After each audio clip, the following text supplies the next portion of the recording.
get 100 sales during AEP and then you walk out of it and you lost 50 of your old clients. It's like, well, then really, did I get 100 sales? Yeah. No, I got 50 new clients. Like that's the net gain, and that's not what I'm looking for. Everyone in your book of business currently is worth defending and keeping in that book of business, right? Like, well, that's why we work so hard for this. I really don't see it as a sales job. I definitely see it more as a customer service type job, because you're going to be servicing these clients, month over month, year over year.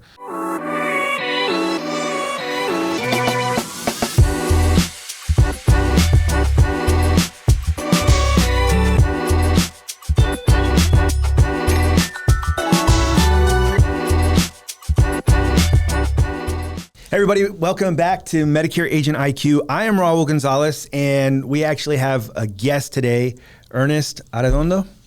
Did I say that right? Yeah, you said it right. Perfect. So Ernest he's been on our show before, and he is one of our top producing agents, and he's filling in for Oscar today, who is out enjoying some vacation time before the AEP rush. So I'm sure he'll be back next week. So, I mean, hopefully.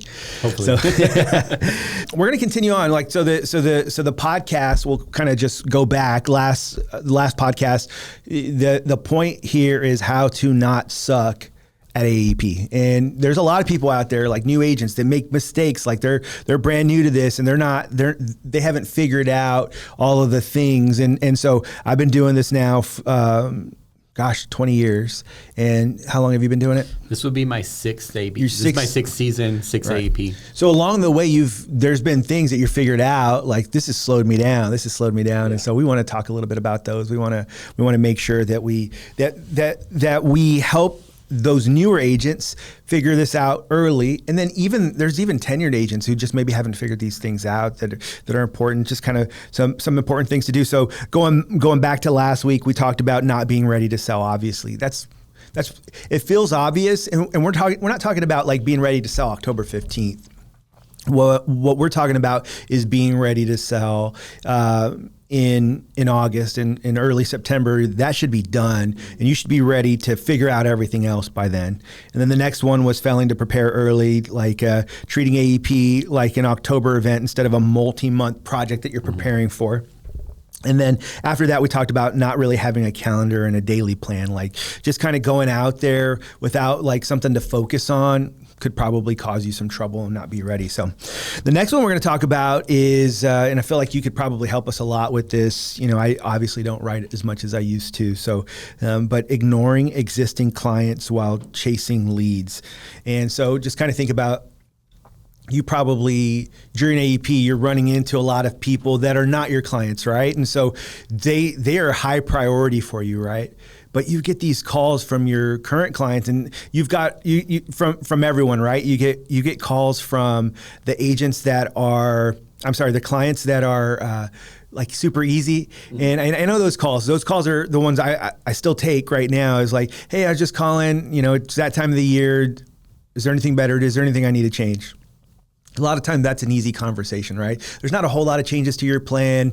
Thanks so much. So those are the easy calls to call back. But it's those clients that are more difficult or need more. How do you manage that? How do you manage dealing with all those calls? And I mean, I think it's kind of like you were saying earlier, how you were talking about, if you're just preparing in October, then you're already behind the 8 ball. So what I try to do with those types of clients is more so have that conversation, not so much having the conversation about their benefits or plans, but just kind of planting that seed and letting them know, hey, every year you're going to start receiving your annual notice of changes for your benefits. When you receive that, I'd be happy to review that, or if you have any questions about that, just kind of planting that seed. If you have any questions kind of moving into October, just make sure you have, I'm that first to call, because if you're trying to call them in October, you're already behind the 8 ball. Somebody's already set an appointment with them. They're already meeting with another agent. So, just kind of giving that friendly reminder in August and September. So you're calling your clients even now and letting them know, hey, you may receive this. I plant that seed usually when I enroll them. Like, hey, every year in September time period, your insurance will send you out information about your your current plan, whether it's good or bad changes. If you have questions, call me. I do postcards as well, like around August, September. Hey, appreciate you for your business. Thank you for trusting me. If you have any questions moving into October regarding your benefits or your plan changes, remember to give for me to be the first person that you call. And they usually appreciate that. It's just another touch point. Right. So that really kind of helps throughout the year as well. So what do you say to the agents that, some of them don't want to get those calls from those clients? They're kind of annoyed that they're getting those calls. What are your thoughts on that, honestly? I mean, it's tough because you feel like, well, I already made the sale. Like, why do I got to keep servicing? But unfortunately, and that's why I tell new agents all the time in this industry, I really don't see it as a sales job. I definitely see it more as a customer service type job, because you're going to be servicing these clients, month over month, year over year. And that's how you're able to kind of help your book of business grow. That's why it stays, right? That's why it stays. Yeah. So not so much because you put them on a good plan, because we all know that one plan is good for a client this year, it might not be the best option for them next year. Yeah, this is a side note that has so we'll have a full podcast just on this, but there was I think we've talked about it before, but there was a study that came out from Brown University that said insurance agent renewals are upwards of $11 billion a year.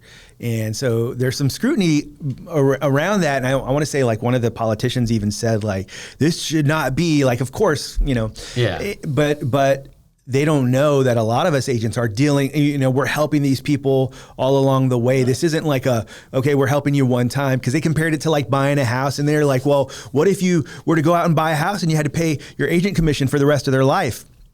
Well, I'm not calling my real estate agent every year, and we're not talking and staying in contact with each other. So that's the part that they're not seeing. But to kind of further that conversation, understand that there's a reason that we're getting paid these continued renewals. It's to take care of those clients. And so understand that that's the agreement. You're going to take care of them. You're going to keep getting paid. That's part of the job. Yeah. And I tell my clients that all the time. I tell them, could you imagine if I wasn't here to help you, if every single client for every single carrier started calling the insurance company? It would take you hours just to get through. Sometimes it does already. So if you can imagine if they didn't have an agent to talk to, they're going to start calling into the insurance company, and you're going to be on hold for 3 or 4 hours just to get a new card sent out to you, right? So, basic things that we can answer that takes that off of it, right? Yeah, hey man, I was, you'd mentioned that gym, and I'm ready to start going. What gym can I go to? Instead of calling and dealing with the 800 number, they call you, get that really quick. That doesn't cost you anything. It takes 5 minutes sometimes, or I just lead them in the right direction. Dude, especially if it's something as easy as a gym, I'm pretty familiar with your area. It's oh yeah, you know what? I do know some people that go to the one right over off of your street, know, and it's just it's super easy. I worked at a gym before, so it makes it even easier. There you go. I'm really familiar with how these programs work. So just stuff like that. Those are the basic and easy things that could really help them and makes you look really good, but continue to earn that paycheck. Correct. Right. So that way, if that scrutiny comes, they will. We're taking care of our clients. So but what is it like? So you do there. I think that if I'm giving advice here on for agents, and you've got a book of business anywhere between 100 and 400 clients, one of the things that I'm going to make sure to do is really block out a day or a couple of hours, or at the end of every day. So we used to have an agent, one of our top producers, and she would commit to calling everyone back same day. And so what that meant for her was she's returning those calls at the end of the day, every day, no matter what. So whether she's on her drive home or whatever it is, even if it's just to let them know, hey, I'm going to be pretty busy, right now, but I just want to let you know that I'll be working on this tomorrow. I just, can you give me 2 days even, I've got a busy 2 days. Is it okay if I call you back on Friday, which is a little slower? A lot of times the answer is yeah, absolutely. And so it's just making that return phone call. And nowadays, a lot of the clients are open to texting. So yeah, I was going to say a lot of, the texting part is usually pretty easy. Sometimes I'm literally in the middle of the appointment typing in an application or something, and it pops up on my computer, and I'm able to just, hey, I'm in an appointment right now. Let me call you back in an hour. Let me call you back in 2 hours. I have it's the end of the day. I'll get back with you tomorrow. Right. So it's with technology this day. In this day of age, it's usually pretty easy. It should not be hard to not be hard right? at all. Yeah. What if they tell you you're in that appointment? They tell you they write back and say, "Well, I need to go to an urgent care facility." In that scenario, I'm like, it's like I can call you as soon as possible, but if it's an emergency, go to the ER. There's no networks. Go to your nearest urgent care, and they'll be able to handle it. One thing that I personally, the way that I would handle that, if I was sitting in front of someone and I'm making that enrollment, I'm gonna tell them, hey, you know what? I just got a message from one of my clients, and you know how I told you that I'm gonna be here for you no matter what. Right. Well, they're telling me they need to go to urgent care. Never say their name or anything. Right, that's HIPAA, right? But they're telling me they need to find an urgent care facility. Would you mind if I step away for like 3 minutes just to give them a call and just tell them where to go? It shouldn't take longer than that. 99.9, I was going to say 100%, 99.9% of the time, they're going to be like, yeah, please do that. And then it comes back to, look, I think they see that. Yeah. They see that. I want you to know that that's the kind of service that I deliver is like, look, I respect our time, but whenever there's an emergency, and that's the way it would be for you. And I want to tell you also, if you have an emergency, go to the emergency room first. Like that. But if it's an urgent care situation, like someone cut their finger with a knife, something like that, I will stop. I'll stop what I'm doing and just be like, I guess maybe I've been lucky enough in the 6 years I haven't had I haven't had that situation happen where it was something that urgent. It was like right then and there. Yeah, because 99% of the time they're usually telling me is like, oh, just call me back when you're free. It's not. Okay, it's not that's super usually important. The response. That's right? usually the response. But yeah. So what about those people that call like 6 times while you're in that appointment? After like 2 or 3, that's where I it's a quick text or. Oh, that's why you send the text. That's why I send the text like, hey, just let them know that I'm. Sometimes they don't receive. If it's one of those rare situations where they don't receive texts, kind of like what you said earlier, is like, hey, just let me answer this phone call real quick. I just answer like, hey, Mrs. Jones, I'm in an appointment. Can I call you right back? I'm sorry I couldn't answer. You have usually all your clients' names saved in your phone? Yes, every single one. Every single one. Literally at the end of an appointment, it's like, hey, is this the best phone number? And then I input their information. I put what plan they're on, what they're calling me for. So that way I have, even if it's like, maybe it's the husband's information or the wife's information because they handle everything. I put Mrs. Jones and Mr. Jones and their first names and what plans they're on. And so you make all kinds of notes and use it almost like your CRM, right? Yeah. Oh, yeah. That way when they call me, and it's funny because they're like, oh, you remember me? I'm like, they forget the day of age where we were able to just save all their information on our phone sometimes. So yeah, they call her like they're surprised that I know their name. You don't tell them that you're no. I just say no. Yes, I remember you. But the notes help, and sometimes it's a little note just to remind me of who they are, where I met them. Yeah, what city they live in, things of that nature. It's funny how like you could put in a little clue to yourself and you'll immediately remember that person, the conversation and everything like that when you kind of drop that little. Yeah. I start remembering the whole appointment as soon as I see that note, Right. So it does help. And again, it just gives it another touch point to that client that they're like, oh, he does remember me. He does care. So it makes a world of difference to your clients. I guarantee you that. Right. Yeah. You can hear it in their voice. Yeah. A lot of the sales that we make during AEP are people moving from one plan to another. So maybe they had United Healthcare and they moved over to Humana or vice versa. And I think that a lot of us forget that pays out the same amount of money as you're already going to be getting paid for the renewal for that client. And so it's important to know that everyone in your book of business currently is worth defending and keeping in that book of business, right? Like, well, everyone. That's why we work so hard for right? This. Yeah. Exactly. That's the whole reason that we're in this business, is not something that pays bigger commissions. Like real estate. Right. Yeah. Like you could be in something, but then you've got to kill what you eat in those industries, right? But here you get those renewals, and that's the whole reason we're in this business. I'm not in here for the $347 per client, or I don't know what it is in 2027, but $363. $363. Okay. Thank you for that. And what is it for new to Medicare? 725. 725. That's not what we're in here for. I mean, 725, that's better, right? Yeah. Starts that up. Yeah. But like I'm in this business because I would like to keep as many clients as I can, and like it could even be too, like you could get to be so big where you decide you either want to hire some help, or you say, you know what, this book of business is big enough. I'm just going to work the referrals that come in, right? And not put that stress on myself anymore. If I get 500-600 clients, I might be okay financially. I might be happy, and I just take care of these people, and not go out there and buy leads and do all of that. Yeah, and that's kind of where it turns, like you said, it turns into more of a. That's where it turns into a customer focused type of industry, right? But and you do that, I guarantee you, the referrals will come in. They do, right? When you pick up the phone, easily. It's not like other industries. When I did life insurance, the referrals weren't always there. I was literally, I was chasing that sale every single week. It's how far can I get ahead? I got to chase the next sale, like you said. You kill what you eat. But when I started in Medicare, it just changed my whole mindset completely. Yeah, I think that is because in this world, in the Medicare world, everyone hears like, man, if I make one bad decision, if I make a mistake, it's going to cost me a lot. It's going to cost me for life.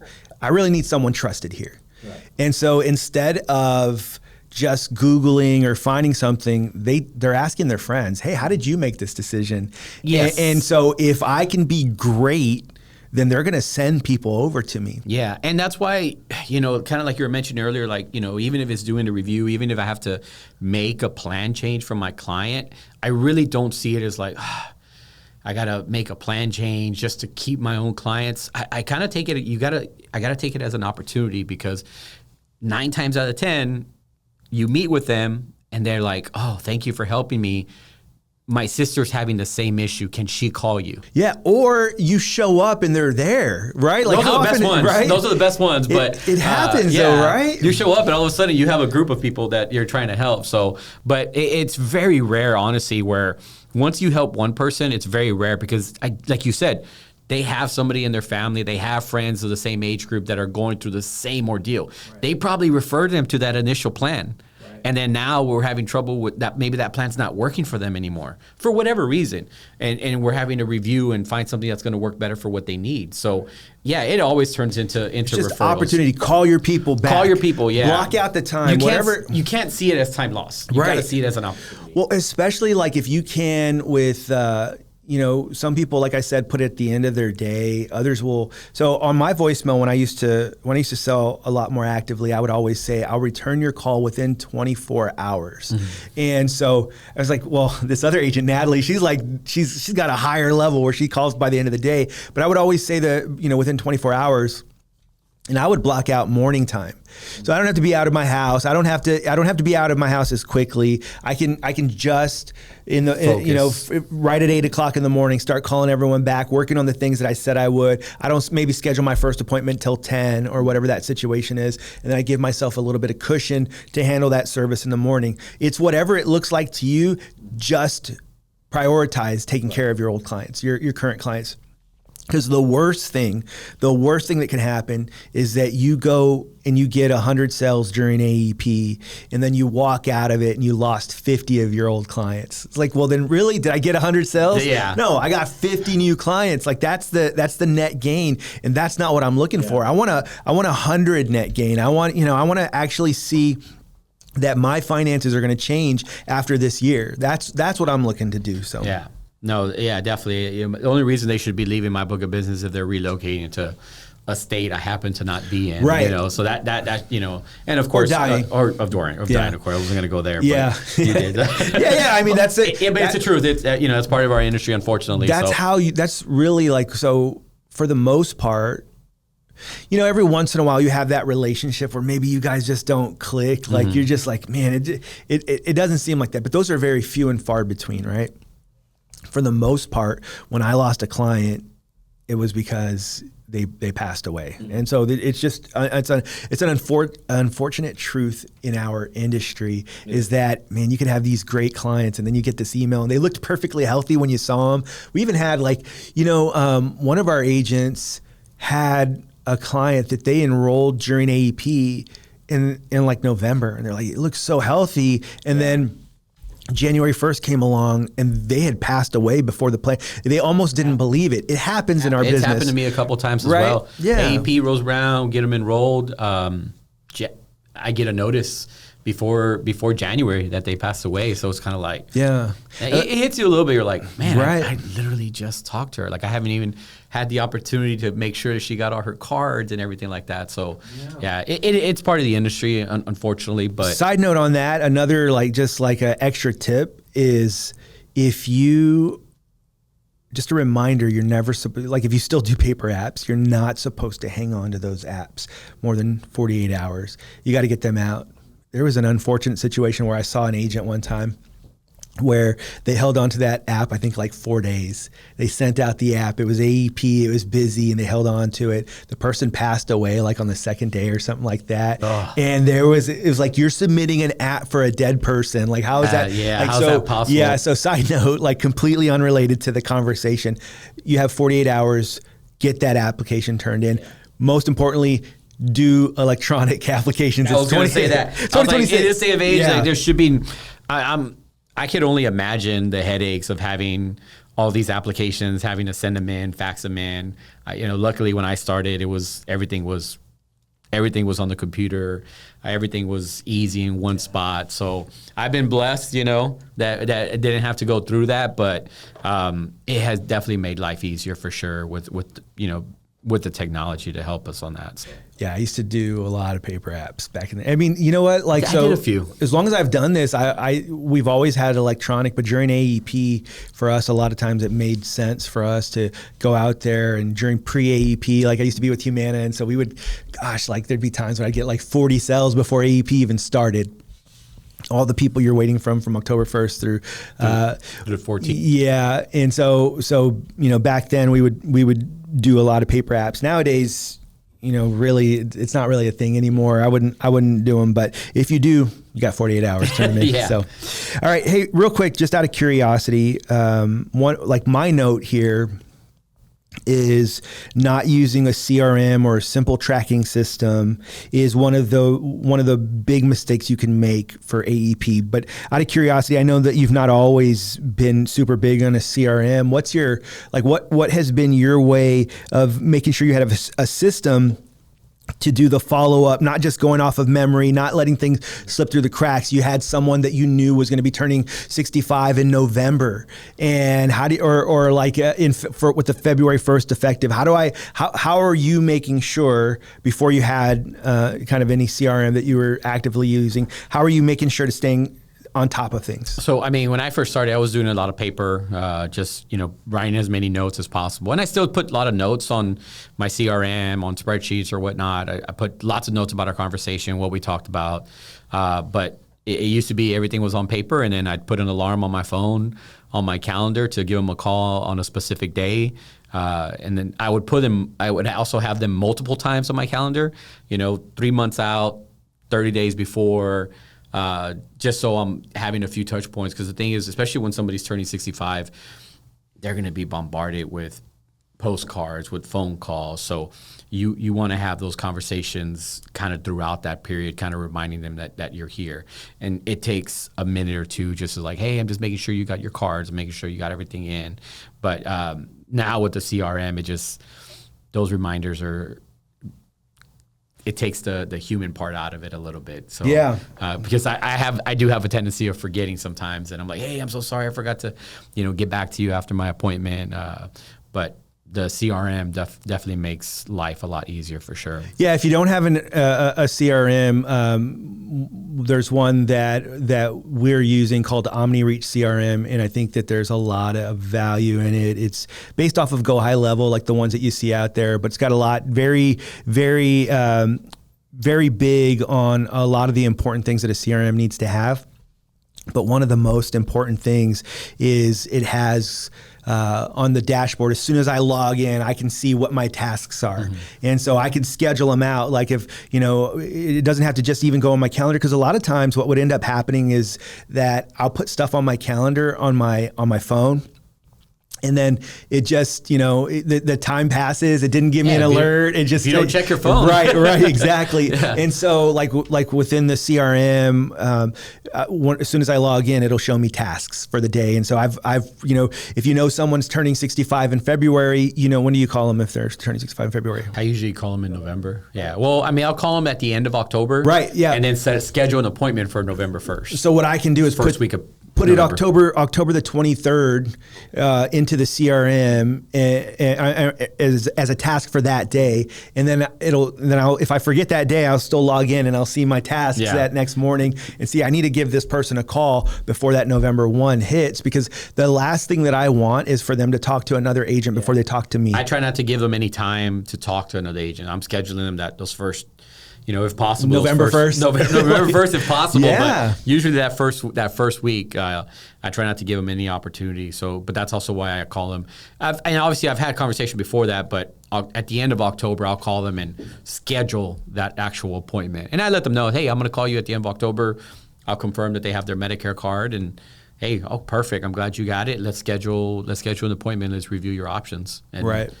I mean, sometimes it's as simple as that, and I kind of also let them know, it's like, hey, I'd rather you be prepared 3 months out versus now we're rushing trying to get things accomplished, a week or two before February, and now you have doctor's appointments, you have all these things popping up, so they appreciate it for sure. Nowadays, nobody's automatically, or for the most part, people aren't automatically enrolled into Medicare, like Part A and B, like it's a 50-50. Yeah, I get a lot of people that need that help to enroll, so I'll go with them and I'll kind of walk them through the steps and help them enroll on Medicare.gov. And again, if they're not tech savvy, I kind of help them with that process. If they are, then I just kind of let them know what needs to be done, and then we still have that appointment that first week of the month. So right, and you have it all scheduled.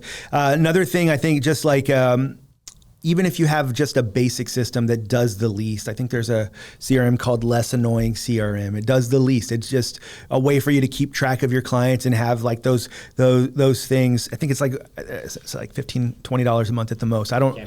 Right. Yeah. And it just a way for you to stay in touch with those people. I tell new agents, I was like, when you're new and you have 5 to 10 clients, it's easy to make 5-10 phone calls. Yeah, that's the easy part, right? That's the easy part, right? Yeah. You have 100, 200, 300. It gets a little bit tough to make these. I mean, you could literally be on the phone for days and weeks at a time because not everybody's going to answer, and then you have long conversations, and there's in an hour, you're lucky if you get through 2 or 3 sometimes, because you just had this long conversation with these clients. So exactly, because they like to conversate, they love to conversate, and I'm not going to stop them either. So right, yeah. I mean, you shouldn't, because that's a big part of why you get those referrals, right? When you're likable and all of that. So. Listen, we're going to go ahead and stop right there. What I want to just remind everybody is like AEP is really just our biggest opportunity of the year to just get as many clients as we can. But the important part here is that I want growth. I don't want just to get I don't want to say I've got this feather in my cap that says I got to 200 sales during AEP if I lost 120 because I wasn't staying on top of them. And that's something throughout the whole year, because what you're doing in July, what you're doing in March with those clients is what will help you keep those clients come AEP, right? You got to stay in contact with people all year. So it's about both. It's about the new sales. It's about taking care of the people that you have. Be smart and make plans for it.